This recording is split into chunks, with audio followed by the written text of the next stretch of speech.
बणाई ब्लॉक अंतर्गत उपरपड़ा बरड़ा बाहाल ग्राम बणाई कराटे डू एसोसिएशन तरफ प्रथम वन महोत्सव पालित होईछि। एही महोत्सव कराटे डू एसोसिएशन संपादक विश्वजित बारिक अध्यक्षतार अनुष्ठित होइतिबा बेले मुख्य अतिथि भावे बणाई रेंजर देवाशीष नायक जोगदे उपस्थित छात्र छात्री माननकु वृक्षरोपण करने द्वारा कौन सब उपकार हुए ता विषय वर्णना करथिले।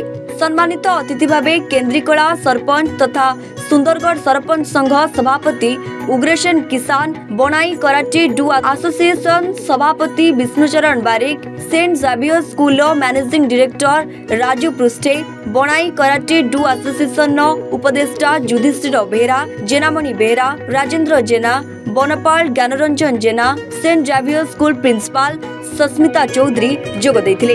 एही महोत्सव रे 100 गछ चारारोपण करा जायतिला। एतिकी कहय चाहन जे पिला माने एठी जो भी अछन जो जेते जण भी अछंती बहुत एक्टिवली पार्टिसिपेट करछन। आ एबे मध्ये देखिया पाइबे समस्त दीदी जण है कि गोटे गोटे गछ लगैछंती एवं प्रत्येक गछर से माने गोटे गोटे नाम भी देछंती। जो दी जण पिला हमर पार्टिसिपेट करछंती से दी जण लेखा एबे जनक ना कलाम आ जनक ना देवाशीष थिला तो गछर भी गोटे मिसे की दी जण ना हम गोटे गछ देबा चेष्टा करछु एवं पिला माने को भी कहि जे चेष्टा करियो जे गछटा केमति बंचेबे करिकी।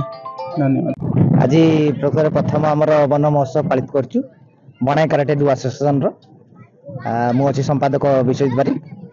प्रकृत आज ये जो वन महोत्सव करछु हमको बहुत खुशी लागुची जे आमे गोटे गछ लगै पारछु। आ आज यदि आमे गछ न लगैबु आगो को फ्यूचर हमर बहुत खराब अछि। सेति में आमे समस्त चाहिबा आमे गोटे गोटे गछ लगेबा। आ हमर एसोसिएशन समस्त कर्मकर्ता आ छोट छोट छुआ माने आसी गछ लगौछंदी सेति आमे बहुत खुशी। धन्यवाद। बणाईरू हेमंत पात्रंक रिपोर्ट एवन ओडिशा।